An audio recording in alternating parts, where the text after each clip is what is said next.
Heading into what's shaping up to be a very unpredictable fall season, how can business leaders really look at that unpredictability and still make the right choices? Well, here to share some views from the world of high-stakes poker is Annie Duke, former World Series of Poker champion. She's a decision strategist, also author of the upcoming book, and this is big, How to Decide: Simple Tools to Make Better Choices. Annie, welcome. Thank you so much for being here at CNBC at Work. Thank you for having me. I'm excited to be here.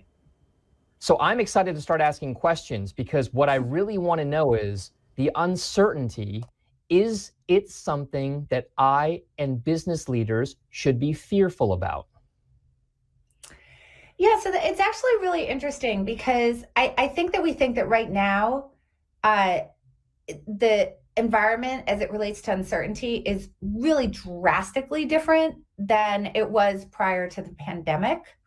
And while the uncertainty is certainly turned up to 11 at the moment, it is not that drastically different from what it was before. So when you think about a lot of the biases that get in the way of our decision making, like status quo bias, the idea that things as they were yesterday will be more like they are tomorrow, or the illusion of control, they generally have to do with us thinking there's more certainty than there actually is. So this is an opportunity to learn how to embrace uncertainty and make great decisions in an environment where it's amplified, and it's actually going to help you make decisions when the pandemic goes away. So Annie, I mean, these business leaders out there and all of our viewers, they're probably thinking to themselves, they've never seen anything like this before. This is all happening in real time.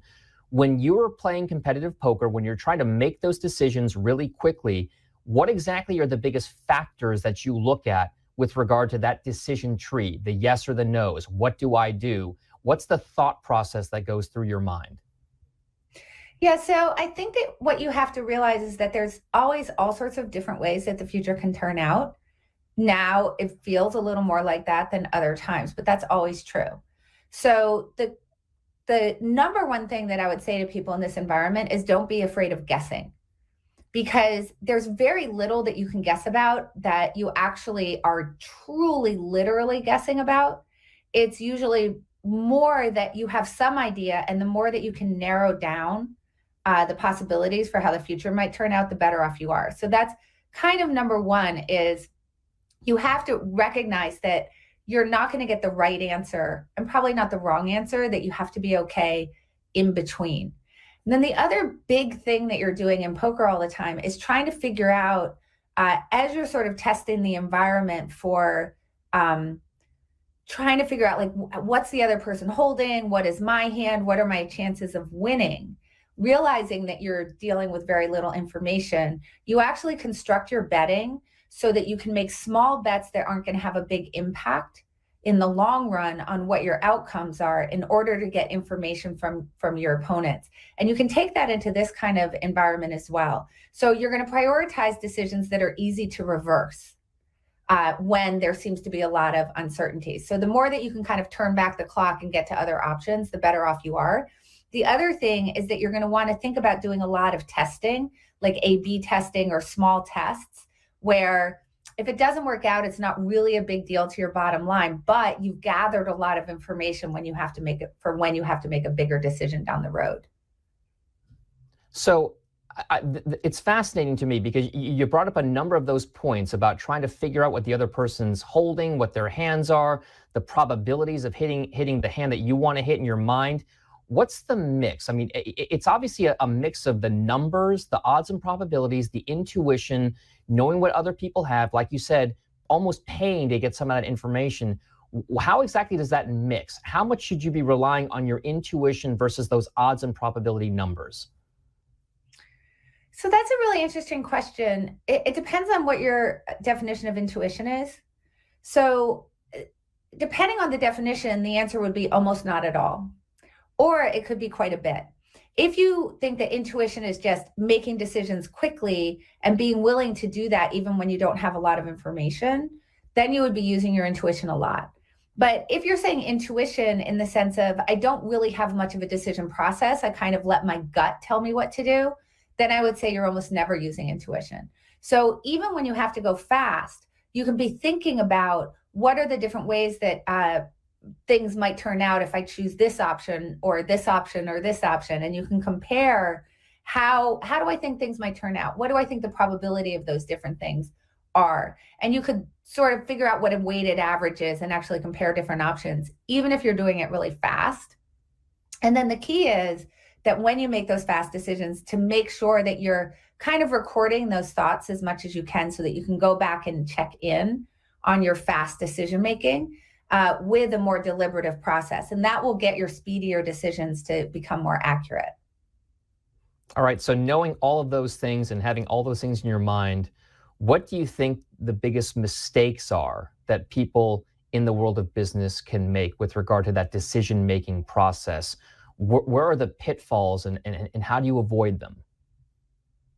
Sure. Well, going with your gut is definitely one of them. If that means that you don't really check in on your gut to make sure that your gut is actually performing something close to a good decision process, that's for sure number one.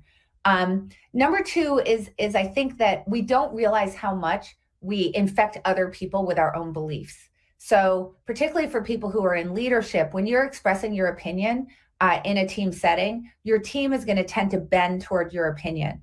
And one of the most important things we need to realize, and I think this is something coronavirus has sort of really put in the forefront, is that most of the time when we're making decisions, we actually have very incomplete information.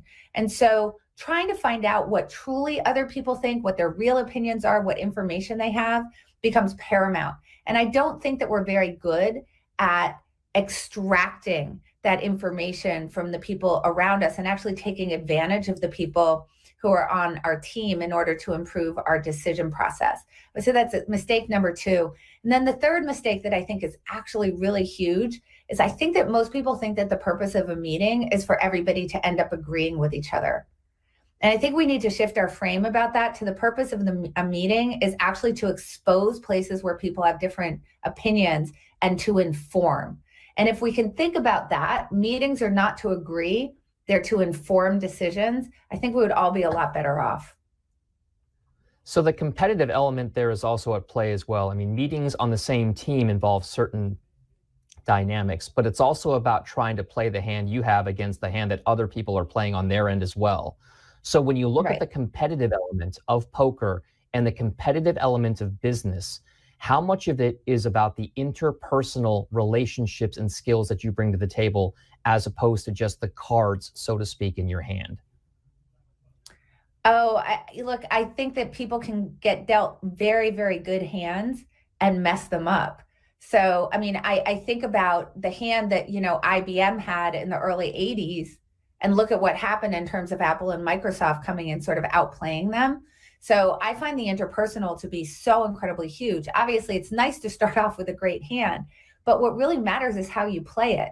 How are you sort of maximizing your ability to make a profit or figuring out more quickly than other people that maybe you should fold your hand, for example. So there's obviously interpersonal stuff that happens on a team, but what we're really trying to think about is how do we as much as possible get in other people's shoes? That's whether you're on a team and you're in a leadership role and you're trying to get into the shoes of the people who are on your team, or you're a team who's in competition against other teams at other companies, and you're trying to really figure out how do I get into their shoes to view the world as they do so that I can get a better model of what their strategies and goals are, because I have to adjust my the way that I think about the world accordingly, according to my competition. Because there isn't really anything such as like an absolute position that comes up very often. It's usually relative to the way that other people are thinking about the same problems. And before we let you go, just a little time left here, Annie. I wish we had more, but are there examples in the real world right now that you're seeing where decision-making is positively happening or that there's success in it versus places where you're seeing decision-making happen that is perhaps not the most optimal in your mind? Sure, yeah. I mean, I think that what I found with the people that I work with is that there was some really solid decision making in the spring about choices around reduction in force, furloughing, should you lay people off? Should you reduce salaries? So, for example, there were people who tried very much against what the wisdom was reducing salaries instead of laying off, as an example, which I think was a really good experiment. And I think in general, I saw some pretty good responses to what was a really ugly situation and people having to make really, really painful decisions around that. And I think that on the whole, I saw some pretty good jobs done with that. I would say, honestly, in terms of kind of where decision-making is going awry, I feel like a lot of it has to do with response to the coronavirus, because I don't think that we frame decisions necessarily in the way that's going to get us kind of to the best answer. So the big example I would give is around the reluctance to wear masks, where what I've heard is a lot of people framing that issue around, well, we don't really know how much masks work. But that's kind of true of every decision, that you don't necessarily know exactly how well it would work. What we should really care about with masks is how much can it hurt. And in the case of masks, because doctors have been wearing them to do surgery for a very, very long time, we know that there really isn't any harm that comes from wearing masks. So in that particular case, it really doesn't matter at all that you don't know much about the upside to wearing masks, because you know that the downside is incredibly limited, but we know that the upside could actually be quite big. We just aren't quite sure. And that's a concept that you would call a free roll, where nothing really bad comes from it, but a lot of good can come from it. But you don't need to know how good the good is. And I've seen a bunch of examples kind of across the pandemic response that kind of fit into that category, where I think people aren't framing the decision in necessarily the optimal way. All right, Annie Duke, I wish we had a lot more time. I guess I'm just going to have to read that book. And of course, that is Annie Duke. She's the author of the upcoming book, How to Decide: Simple Tools to Make Better Choices. Of course, the World Series of Poker champion, former champion there, as well as a decision strategist. Thank you very much. We look forward to catching up with you later on down the line as well. Thank you.